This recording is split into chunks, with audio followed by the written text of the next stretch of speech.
چشتی رضی اللہ تعالیٰ عنہ کی آل سجادہ نشین آپ کے دربار میں حاضر ہیں، یا محبوب الہی ان کی حاضری قبول فرمائیے، یا حضور کا کرم فرمائیے، ان کی دستگیری فرمائیے، ان کی رہنمائی فرمائیے، ان کے لیے دعائیں فرما دیجیے تمام دفعہ۔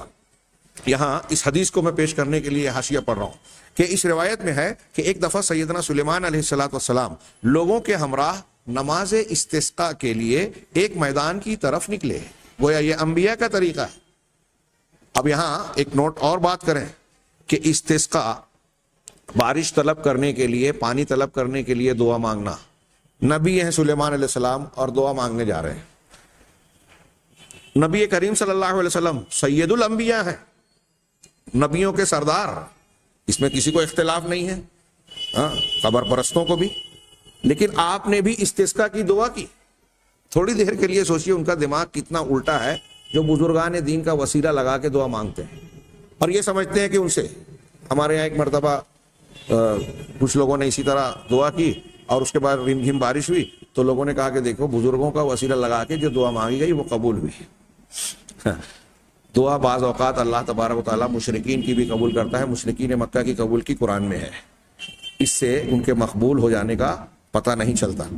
ہاں، دلیلوں کی بنیاد پر یہ بات ثابت ہے کہ کسی کا وسیلہ لگا کر دعا نہیں مانگی جاتی، اور آپ بزرگان کا وسیلہ لگا رہے ہیں، ہاں، یہ سمجھ کر کہ ان کے دباؤ سے، ان کے واسطے سے اللہ تعالیٰ دعا قبول کرے گا، یہ کہیں گے تو ہم کو بارش ملے گی، اللہ خود سے نہیں دے گا۔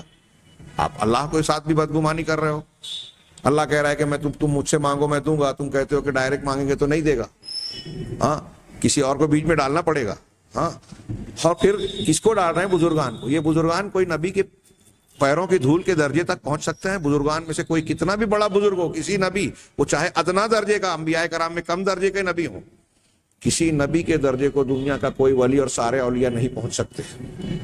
وہ اللہ سے مانگ رہے ہیں استسقاء کے لیے، حضرت سلیمان علیہ السلام جا رہے ہیں، اولاد اللہ سے مانگ رہے ہیں، جوتے کا تسمہ رسول اللہ صلی اللہ علیہ وسلم اللہ سے مانگ رہے ہیں، اور یہ مضمون ہماری سمجھ میں نہیں آ رہا ہے کہ یہ توحید کی کتنی زبردست دلیل ہے۔ دنیا کے سب سے بہترین لوگ محتاج ہیں اللہ کے، اللہ سے مانگ رہے ہیں، اور ہم اس در کو چھوڑ کر دوسرے دروں کے بھکاری بننے کی کوشش کرتے ہیں، تو ظاہر سی بات ہے یہ شرک اکبر نہیں تو اور کیا ہے۔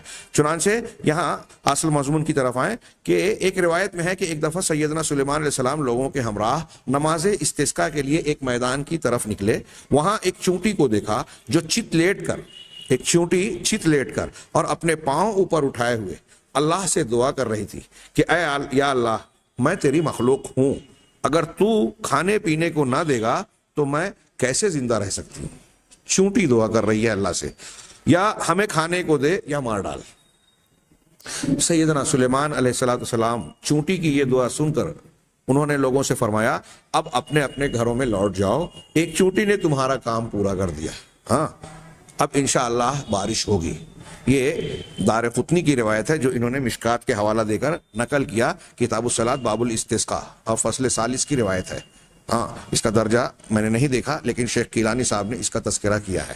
اور چونٹیوں یا جانوروں کی دعا کرنا، گناہ کرنے والوں پر فرشتوں کے ساتھ دوسرے مخلوقات کا بھی گناہ کرنے والوں پر لعنت کرنا، یہ قرآن حدیث کے مختلف نصوص سے اجمالاً اور صراحتاً منقول ہے، موجود ہے صحیح روایات میں۔